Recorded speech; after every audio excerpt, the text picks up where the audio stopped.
E aí, galera do primeiro ano, beleza? Tudo bem com vocês, né? Bom, nós vamos iniciar agora aqui uma audioaula utilizando o PowerPoint, tá certo? Agora nós vamos utilizar o caderno 2, tá? E nós vamos para o capítulo 1, Dinâmica Climática da Terra. Prezados alunos, essa aula vai ser dividida em duas partes, tá legal? Ela vai ser dividida em duas partes. Então, primeiramente, vamos ver os objetivos do capítulo, tá? Reconhecer dados sobre a atmosfera terrestre, as características de diferentes camadas, tá certo? Compreender definição de clima, seus elementos e fatores, é importante, isso é muito importante para a gente, tá, gente? Diferenciar clima de tempo, ver quais são os elementos climáticos, quais são os fatores climáticos, identificar os principais tipos de chuva e entender os fenômenos El Niño e Laninha, tanto suas características quanto influências, beleza? Alguns conceitos que nós vamos aprender aqui, os principais são sistema climático do planeta Terra, atmosfera terrestre e suas camadas, os elementos do clima, os fatores do clima e as características dos principais tipos climáticos existentes no planeta. Muito bem. Vamos começar diferenciando aqui tempo de clima, tá certo? O que é o tempo? O tempo é o estado momentâneo das condições atmosféricas ou meteorológicas. O que são essas condições atmosféricas, pessoal? É a questão de nebulosidade. O que é nebulosidade? Nuvens, é a questão da umidade, da temperatura, em um determinado lugar e momento. Lembrar então que o tempo ele é variável. Por exemplo, hoje eu acordei e o dia estava nublado, né? De repente o tempo abriu, então pronto. Naquele momento o dia estava nublado, passado algumas horas o tempo estava o quê? Aberto. Então é uma condição meteorológica, naquele momento, naquele lugar, tá certo? E o clima? O clima é algo duradouro, tá certo? Vamos pegar o nosso caso do clima tropical, né? Que é o nosso clima predominante. O clima tropical, o verão é chuvoso e o inverno é seco. Eu sei que o verão vai chover, tá certo? Tá bom? Agora, se vai chover hoje ou vai chover amanhã, isso já não é questão mais do clima, é uma questão do tempo. Mas eu sei que no nosso clima, o verão ele é chuvoso. Agora, se vai chover hoje ou amanhã, aí já é uma questão do tempo, é uma condição meteorológica. E uma outra coisa que é importante chamarmos a atenção é o seguinte, turma, olha só, por exemplo, igual o ano de 2015 nós tivemos aquela seca terrível, aí o pessoal falou, há uma mudança climática. Para eu poder afirmar que há uma mudança climática, aquele fenômeno meteorológico ele tem que se repetir durante o quê? 30 anos, tá certo? Eu não posso pegar aquele momento, aquele evento meteorológico que aconteceu naquele momento e dizer que houve ali, tá certo, uma mudança climática. O que aconteceu ali foi uma mudança meteorológica. Ok, pessoal? Muito bem diferenciado para vocês aí, tempo de clima. Atmosfera. A nossa atmosfera, ela não é única, ela é formada por várias camadas. E cada camada possui uma composição térmica e gasosa diferente, tá certo? Cada camada possui uma composição gasosa e de temperatura diferente. A atmosfera é como se fosse o nosso campo de força, né? Nos protegendo da chegada de corpos celestes, né? Quando vem um meteoro, tá certo? Então vamos lá, eu tenho um asteroide, quando esse asteroide ele entra na nossa atmosfera, ele é chamado de meteoro, e o fato do atrito com o ar, a questão dele aquecer e resfriar, ele vai se fragmentar e cai, então ele cai em fragmentos menores, aí quando ele cai ele já é chamado de meteorito. Camadas da atmosfera então. A nossa atmosfera é composta de 5 camadas. Aqui está a troposfera, a estratosfera, a mesosfera, a termosfera e a exosfera. Alguns autores nem consideram a exosfera uma camada, porque já é o espaço sideral. E essa termosfera aqui ela é chamada de ionosfera. Bom, se vocês observarem aqui, nós temos o aumento da altitude. Perceberam? Nós temos aqui o aumento da altitude. Olha bem, a altitude está aumentando aqui, pessoal. Tá vendo só? Tá certo? Bom, a troposfera é a camada que nós estamos. É chamada de camada da baixa atmosfera. Tá certo? Aqui é a superfície terrestre, tá bom? E é onde ocorrem os fenômenos climáticos e meteorológicos. Então, todos os fenômenos climáticos e meteorológicos que nós vamos ver, tá certo? Ele ocorre, tá? Na troposfera, tá bom? E a nossa troposfera ela tem a seguinte composição gasosa: 78% dela é de nitrogênio e 21% é de oxigênio, tá bom? É importante também vocês observarem que de uma camada para outra existe uma zona de transição, tá certo? Você não sai de uma camada e já entra na outra imediatamente. Por exemplo, Entre a troposfera e a estratosfera, nós temos a tropopausa. Entre a estratosfera e a mesosfera, nós temos a estratopausa.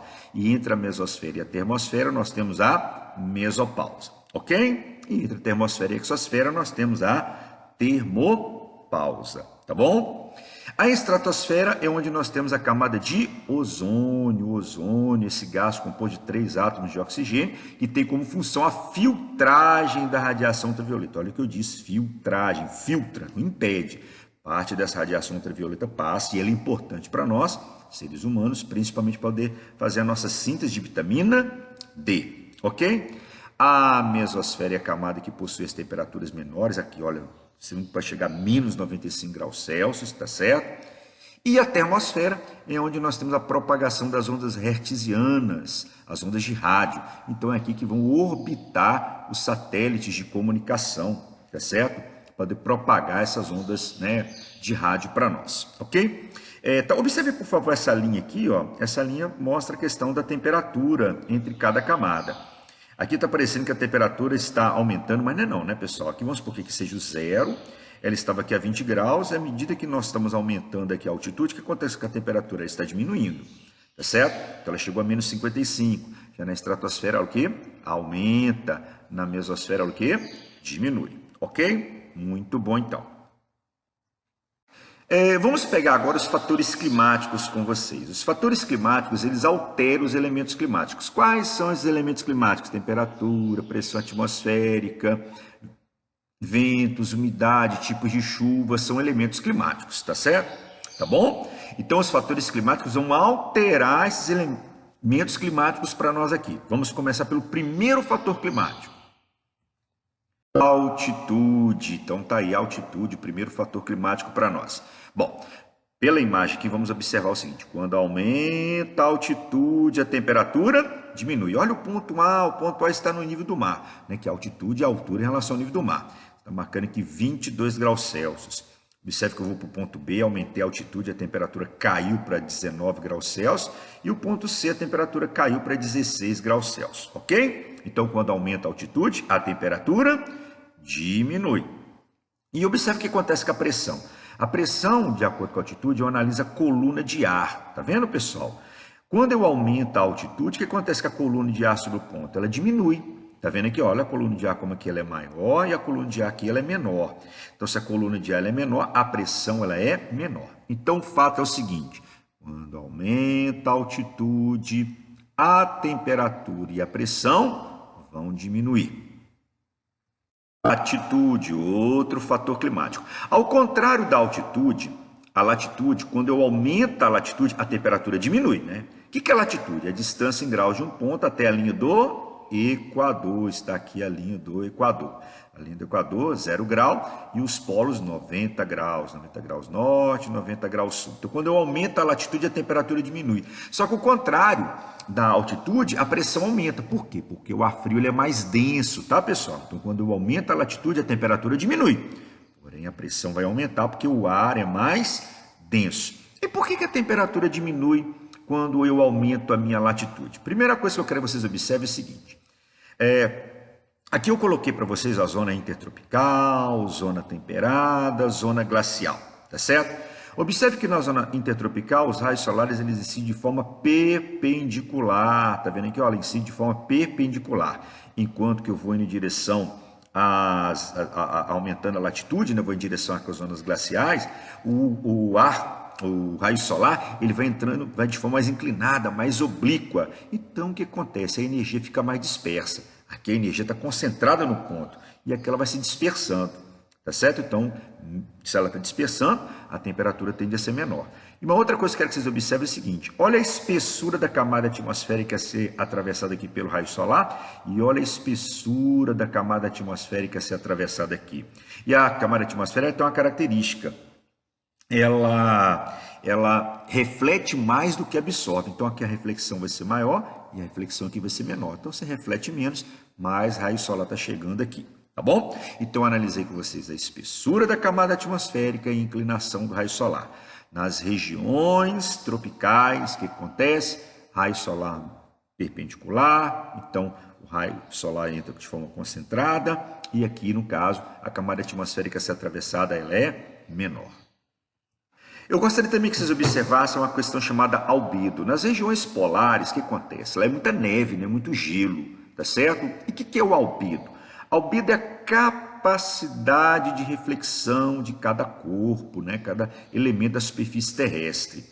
Então, o gelo ele tem um albedo muito grande, ou seja, ele reflete muito, ele reflete mais. Já, por exemplo, se nós pegarmos na região equatorial, que tem muita floresta, o albedo é menor. Por quê? Porque lá eles refletem menos, então eles absorvem mais. Então, por ter um albedo maior, reflete mais, então, consequentemente, menos energia vai ser absorvida pela superfície. Ok?